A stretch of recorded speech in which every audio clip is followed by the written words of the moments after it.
साथियों, आज हम कृतिका भाग 2 में संकलित कविता कन्यादान, जो कि ऋतुराज के द्वारा लिखित है, उसका अध्ययन कर रहे हैं। सर्वप्रथम कवि परिचय। ऋतुराज का जन्म सन 1940 में भरतपुर में हुआ। राजस्थान विश्वविद्यालय जयपुर से उन्होंने अंग्रेजी में एमए किया।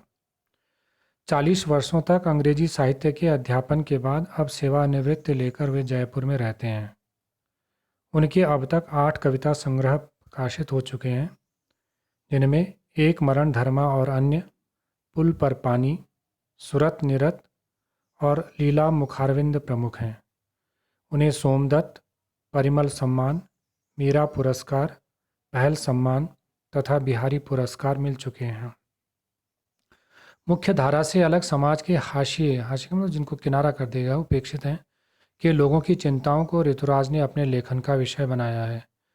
उनकी कविताओं में दैनिक जीवन के अनुभव का यथार्थ है, वास्तविकता है, और वे अपने आसपास रोजमर्रा प्रतिदिन में घटित होने वाले सामाजिक शोषण और विडंबनाओं, दुख भरी स्थितियों पर निगाह दृष्टि डालते हैं। यही कारण है कि उनकी भाषा अपने परिवेश, वातावरण और लोक जीवन, सामाजिक जीवन से जुड़ी हुई है। कन्यादान कविता के बारे में बताते हैं। कन्यादान कविता में माँ बेटी को स्त्री के परंपरागत आदर्श रूप से हटकर सीख दे रही है। कवि का मानना है कि समाज व्यवस्था द्वारा स्त्रियों के लिए आचरण संबंधी जो प्रतिमान गढ़ लिए जाते हैं, वे आदर्श के मुलम्मे में बंधन होते हैं। आदर्श के रूप में वो क्या होते हैं? बंधन होते हैं। कोमलता के गौरव में कमजोरी का उपहास छिपा रहता है। कोमलता की संज्ञा देकर के उसमें उन्हें कमज़ोर माना जाता है और उनका उपहास का मतलब उनका मजाक छिपा रहता है। लड़की जैसा न दिखाई देने में इसी आदर्शीकरण का प्रतिकार है, विरोध है। बेटी माँ के सबसे निकट और उसके सुख दुख की साथी होती है, इसी कारण उसे अंतिम पूंजी कहा गया है। कविता में कोरी केवल भावुकता नहीं, बल्कि माँ के संचित एकत्रित अनुभवों की पीड़ा की प्रामाणिक, वास्तविक, सच्चा अभिव्यक्ति है, प्रकट हुआ है। इस छोटी सी कविता में स्त्री जीवन के प्रति ऋतुराज जी की गहरी संवेदनशीलता अभिव्यक्त हुई है। कविता देखते हैं। कन्यादान। कितना प्रामाणिक था उसका दुख लड़की को दान में देते वक्त, जैसे वही उसकी अंतिम पूंजी हो। लड़की अभी सयानी नहीं थी, अभी इतनी भोली सरल थी कि उसे सुख का आभास तो होता था, लेकिन दुख बाँचना नहीं आता था। पाठिका थी वह धुंधले प्रकाश की, कुछ तुकों और कुछ लयबद्ध पंक्तियों की। माँ ने कहा, पानी में झांककर अपने चेहरे पर मत रीझना। आग रोटियां सेंकने के लिए है, जलने के लिए नहीं। वस्त्र और आभूषण शाब्दिक भ्रमों की तरह है, बंधन है स्त्री जीवन के।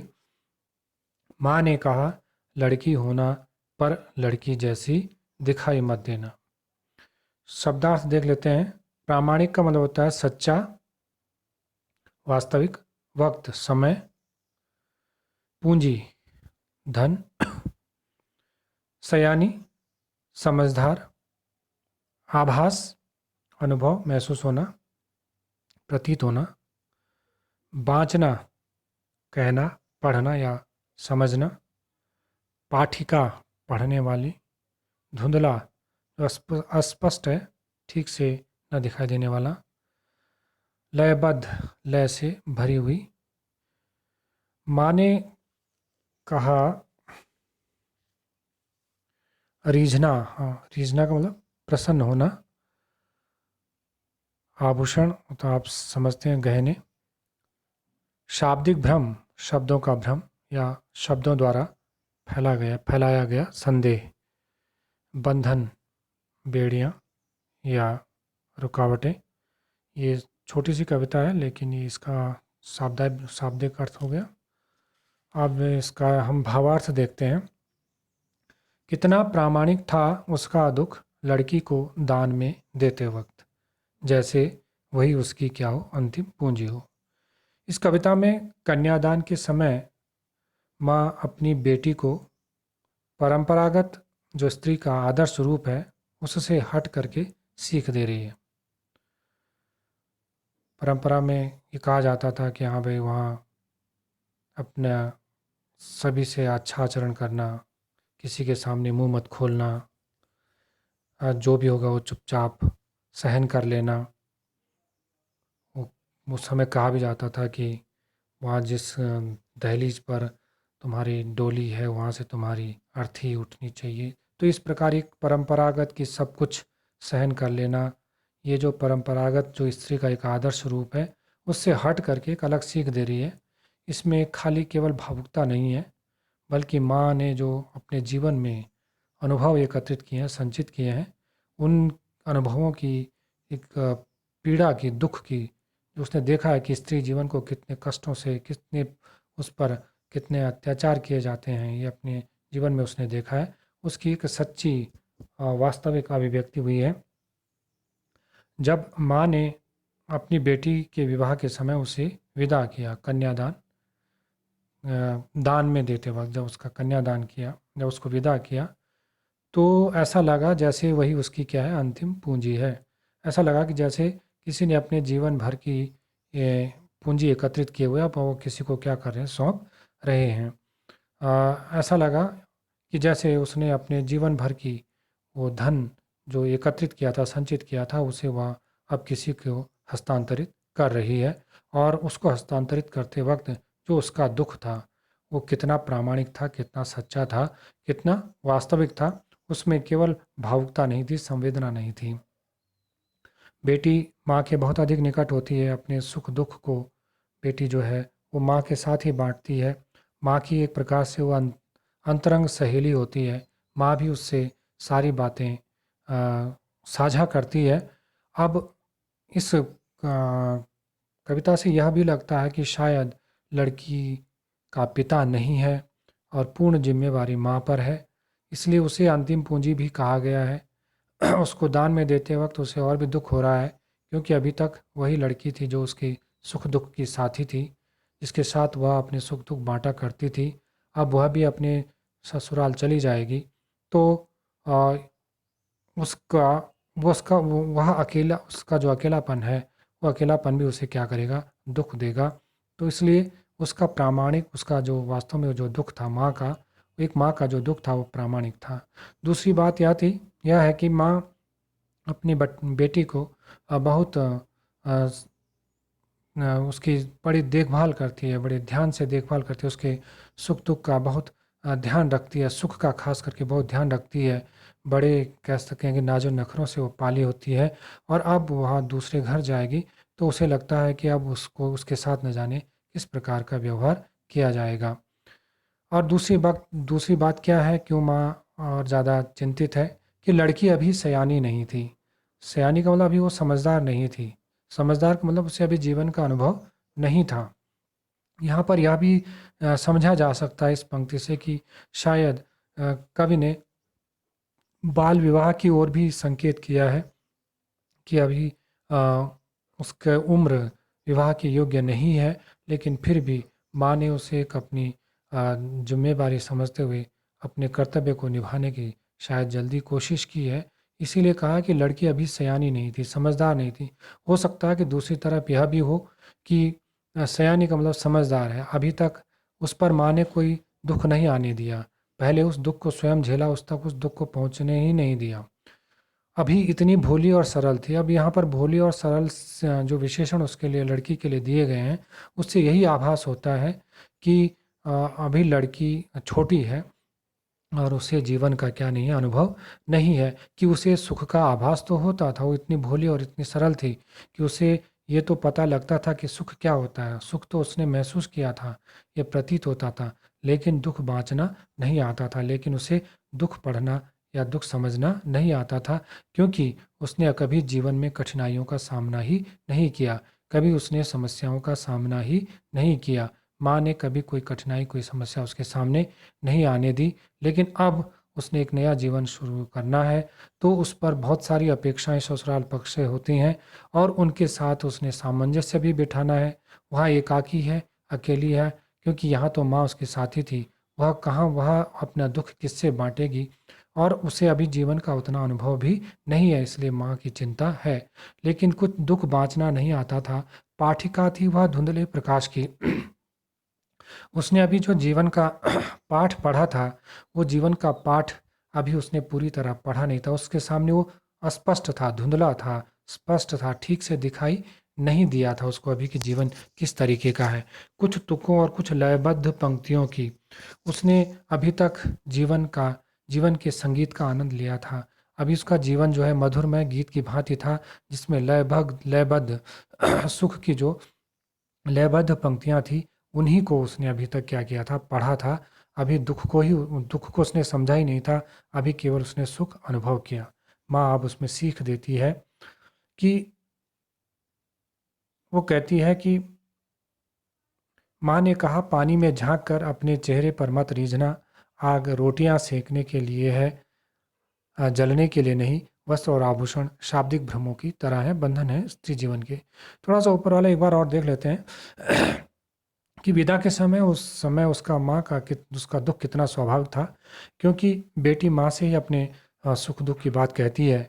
माँ दुखी इसलिए थी क्योंकि उसकी पुत्री अभी बहुत सयानी नहीं हुई थी, उसमें संसार की चालाकी को समझने की समझ नहीं थी। उसे ससुराल पक्ष की कठोर सच्चाइयों का और पुरुष प्रधान समाज के बंधनों का ज्ञान नहीं था।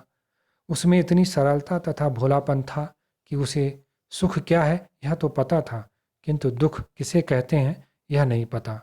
वह तुकों और लय से बंधी काव्य पंक्तियों को पढ़ना जानती थी, अर्थात जीवन के मधुर पक्ष को क्या करती थी वह जानती थी। आशय यह कि उसे विवाह के केवल सुरीले और मोहक पक्ष का पता था, और वह केवल काल्पनिक सुखों में क्या करती थी, जीती थी। जैसे कविता क्या होती है, काल्पनिक होती है। अगली पंक्तियों में कठोर सच्चाई से माँ उसे अवगत कराती है और ये सीख देती है कि बेटी, माँ ने कहा, पानी में झांककर अपने चेहरे पर मत रीझना। माँ ने कहा कि बेटी, तुम पानी में देखो तो अपने सौंदर्य पर प्रसन्न मत होना। आग रोटियां सेकने के लिए है, जलने के लिए नहीं। साथ ही ये भी कहा कि आग से भी सावधान रहना। जिस आग से रोटियां सेकी जाती है, वही आग जलाने का कार्य भी करती है। अतः अपने जीवन के प्रति सदा क्या रहना, सचेत रहना। वस्त्र और आभूषण शाब्दिक भ्रमों की तरह हैं, बंधन है स्त्री जीवन के।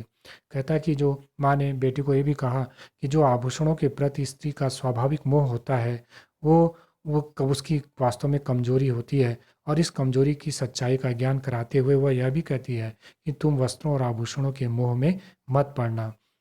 ये तो वास्तव में दूसरों के द्वारा किए गए जो प्रशंसात्मक शब्द हैं, उनकी तरह है, जो स्नेह का आभास दिलाकर तुम्हें बंधन में क्या कर लेंगे, जकड़ लेंगे। ससुराल में माँ ने कहा, लड़की होना पर लड़की जैसी दिखाई मत देना।